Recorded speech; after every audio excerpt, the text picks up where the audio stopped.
speak out, to get our voice out there, to get some form of justice. But the person that did this needs to be held accountable, like everybody else and any other crime. The hardest part is just speaking about it. Growing up without a mom, I would never wish that on nobody. It's one of the hardest things, is growing up without a mother's love. Today, it's one of Sacramento's most violent neighborhoods. Breaking news comes to us out of the Del Paso Heights area. Police are right now investigating a homicide. 2 people are dead after a shooting in Sacramento. Say nearly a dozen people have been shot in North Sacramento this past week alone. Overnight, gunfire rang out yet again. Women were found dead inside of a car on Clay Street. It was a violent weekend in Sacramento. Reported homicide. Danger in Del Paso Heights. 4 people, including a 1-year-old and a 10-year-old. Killed a 9-year-old girl at Sacramento, where police now say 3 people, an adult and 2 children, were shot near a park. This is in the Del Paso Heights neighborhood. Here behind me is the house where it all began that day for my sister. A woman is dead tonight after being hit by a car. A hit-and-run crash. Dragging her for blocks and then leaving her for dead. Right in front of me, there's Robinson Community Center, where she ran from this house and ran through this community center. There's a park right here. So right in here is where she actually got hit. They dropped her after 5 blocks, so this car dragging her for 5 blocks. That day, on November 18th, they were arguing, her and her live-in boyfriend. So my grandma heard them arguing and arguing. It was going on all day. All she heard my sister say is, "Go fucking be with that bitch then." And so after that, the argument stopped. She got the baby and put the baby in the car, and Francisco got in the car and they took off. She came back, said, "Nanny, I'm back, I'm gonna get ready for work." After that, she said, "Nanny, I'll see you later, love you, I'm gonna go to work." Instead of going to work, she ended up going back to Francisco Geiger's mom's house, where she had dropped him off before. Still, again, she's running through this community center. There's an opening there. I don't know if she ran through there, ran through this way, but she was trying to get away, obviously. Can you imagine, like, running, scared, trying to get away from somebody? She ran and she crossed the road, and she was on that side of the road. And I think where she was running to was a liquor store that was sitting right here. A long time ago, there was a liquor store. So I believe that she was running for help, trying to go to that store. But she ran through here, she crossed the street, and she got hit on that side of the road. Everybody that showed up, I really appreciate it. The ones that didn't show up, let's pray for them if they're on their way. You know, we made a plate, you know, like we take care of our relatives like that, you know, and there's many of us here in these years have tragic losses within our families, in our communities. So we ask Grandfather to bless those ones, you know, that are left behind like that way. It's been hard, really hard. Too long, and it hurts every day that goes by. Her children don't get to see her. I would love justice. If anybody has any information, anything, any little thing, come forward, please. I would like to see justice before I leave this world. My sister didn't get to see, you know, anybody behind bars, and she's no longer with us. That was Brenda Williams. That's her mother. Thank Grandfather. You know, every year we come here in memory, to keep that memory going, to keep her alive in that way, you know, and her children and her grandchildren, her siblings, aunties, all these relatives are still hurt, you know, in that way. So we're gonna keep on praying, we're gonna keep doing this until we get someone behind bars, and so she could rest, and we all could rest, and the babies could rest, and we never let her, anybody forget her. We're out here every year. We always talk about her with the families. All of our families, we've got pictures of her in all of our homes. So she's right here with us. My name is Jose Soto, old school friend of Angel and Felix. Been in there, little Felix and the kids' life since they were little. Coming out here paying my respects, because this thing here is still unsolved, just like everything else has been going on in Sacramento. Just bringing back old school memories, bro. Like when I first kicked it with their parents, on Young Street, she should be here with her kids, you know, or her grandkids, and the time that God took her, you know, it was her time. It was bad out here at the time too, but you know, she's in a better place and she's watching over her kids, and it's a good thing that people are still remembering. Maybe if we could have some men carry the banner, and we're gonna march to where she got hit here, but till she fell off the car, dropped off the car. Yeah, so we're gonna, we'll do that now, and I would appreciate it if everybody here will go.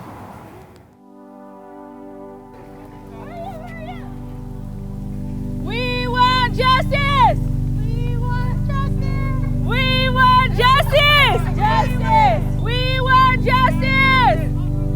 What do we want? Justice! When do we want it? Now! No justice, no peace! No justice, no peace!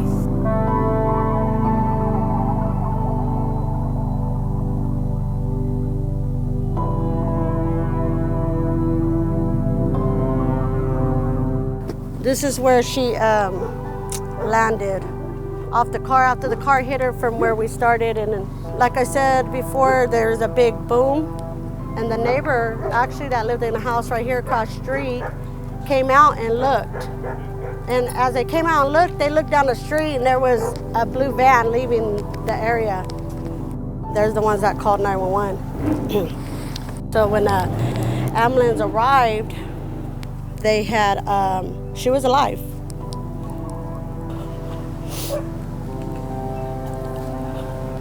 And she was alive all the way to the hospital. She knew her name. They asked her who she was. She told her name, Angel Baby Espinoza. They asked, "Do you know what happened to you?" She said, "Yes. A car hit me." So all her spleen, her whole back was gone. So the first thing they wanted to do is save her. So they tried to go do heart surgery to save her, and her heart was too weak. I tell you, that was a great loss for me. I remember just like, it was actually when I first came into the family, and it was, I remember my dad telling me, like, you know, it's not like a happy time. There's bad, and I didn't understand it when I was a kid, but you know, seeing her granddaughter grow up, and I love you, Angel, and try to be here for you every time as much as I can, anytime I can. So they're like, "While your sister's gone." I was like, can we still go see her? As I seen her, I knew right away that she had somehow gotten into a fight and got jumped, something. Because even getting hit by a car, you're gonna have bumps and bruises, I know, but you're not gonna have like a busted lip, you're not gonna have a black eye. And she had those things. All the detectives told us was that she was in an accident and that her boyfriend was in custody and being questioned. I think they held him for no longer than 2 hours. We kept asking questions as days were going by and weeks, and the detectives told us that they're gonna rule it out. Her boyfriend is claiming that she had committed suicide. I don't know how much the cops did their investigation, which I don't think they have. They said they went around this neighborhood knocking on doors, but I don't think they have, because they didn't even question my grandma. They didn't even come to tell, hear her out if they were arguing that day, if they were okay that day, or we wanted answers to what happened to my sister. There used to be a big event on Women's Day, and then everyone used to walk to Southside Park to the state capitol. So before that, we would do marches and stuff. So we tried a couple of years to try to get a spot right there on that day for MMIW, and they always refused us. Missing and murdered Indigenous persons. Missing and murdered Indigenous people. On the steps of the Capitol, hundreds of people Sovereign paid Bodies tribute. Institute started tracking the number of missing Indigenous people in California in 2015, saying it averages 14 people a year. Right now at the Capitol tonight in California, where it is all lit up in red. That's to remember missing and murdered Indigenous people. So the third time that we tried, they refused us, and We were gonna take no for an answer at that point because I felt like, you know, if I get my sister's story out there, like continue to tell her story, that somebody would hear it, somebody's gonna eventually come forward. So I wanna talk about the 10th year, and my neighbor, he called us over and said, my friend wants to talk to you. And I said, what? He said, it's about your sister. He was like, are you guys coming from that walk? He said, that kind of like visual. And I said, yes. He said, well, I seen it all. He said, I was a little boy at that time. He said, I was coming from the skate park and I was riding my bike. He seen my sister running. There was a tall, skinny man chasing her. And that when she got to the other side of the sidewalk, she had stopped. And then they start arguing. And then here comes the blue van. And as soon as the blue van's like he said right there, he pushes her. Hard as he could. He said, and that blue van just keeps going and doesn't stop. Then Francisco started running to follow the blue van. And he said he just continues on his bike. He said, but they put me in a lineup with that guy. He said, I'll never forget his face. He said, I would never forget his face. I would never forget what happened. And he told his parents. And his parents, no, we don't know, like gangs, and they didn't want their son in danger. And that night I went to sleep. But before I fell asleep, I was looking and she came. And that's the last time I seen her. Spiritually, us knowing the story, I believe that was justice for her. As far as her spirit was able to rest. Her spirit was able to cross over. Because then we knew what happened to her. Somebody knew what happened to her. Somebody knew that she was murdered.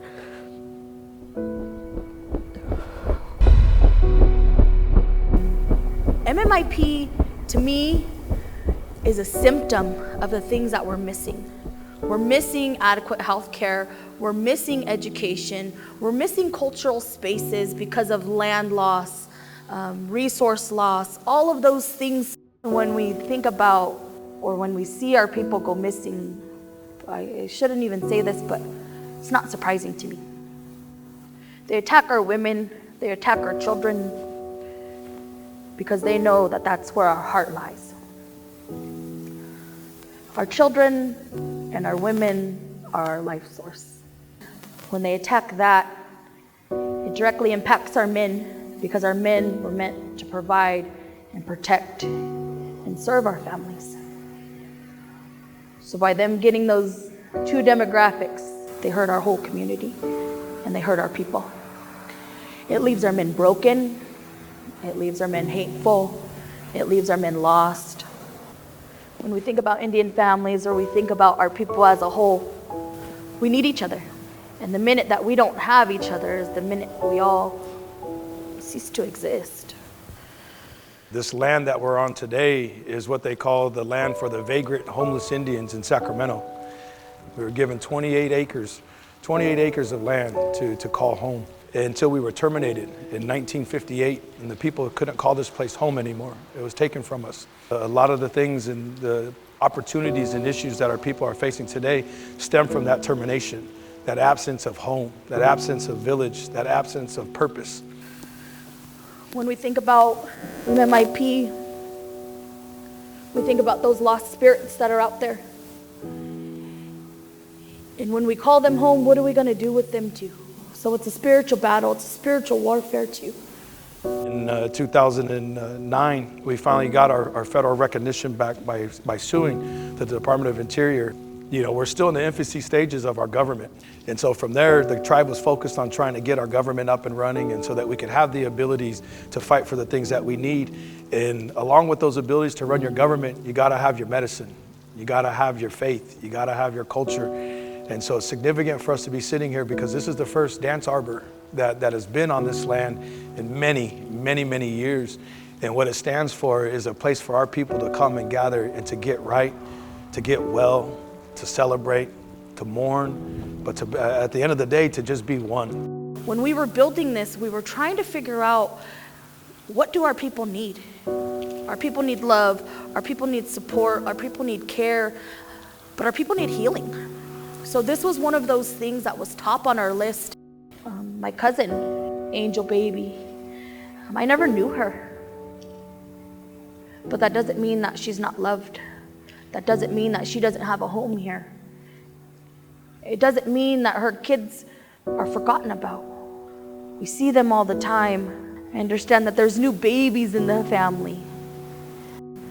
It's not just one family's problem. It's all of our problem. You know, I would say to the family, the children, everybody affected by, you know, the Angel Baby case here, if I have anything to say, it's that we're here for you. We don't have all the answers, but we definitely have the ability to work for you. We're not going to leave you alone. And you have a bright future here in Wilton. Your people love you. Your people want you to be here. Your people want you to thrive and strive. And we fight every day for you. So to the family, we're trying. Right? To the family, you're supported, you're heard. And for the family, remember that all of these good things that the tribe does today, you're in every one of those steps.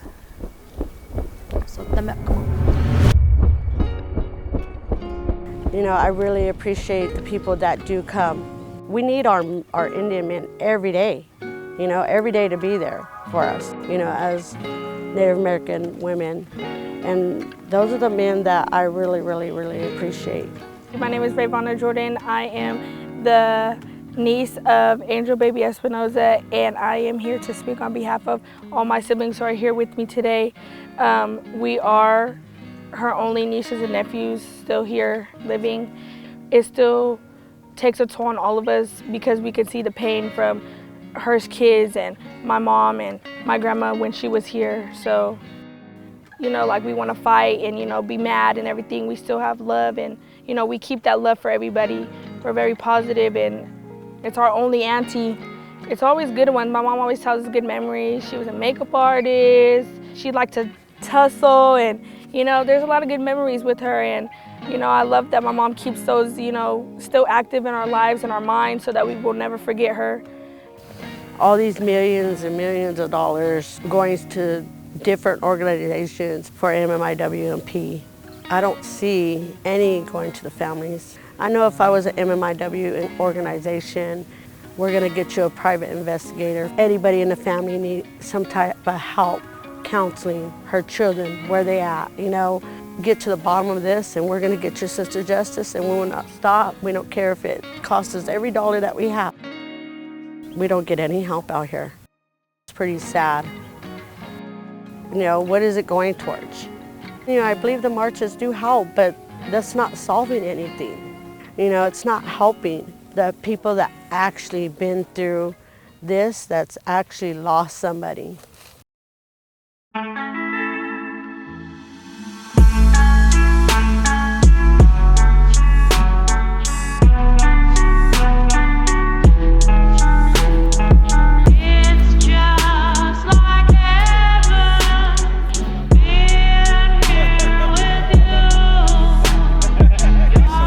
Here to support the family. It's about time we get some justice. You know, it's been going on for years and years, you know what I mean? And for to get the closure of the family, to get that feeling to know that somebody got wrong to justice to did this.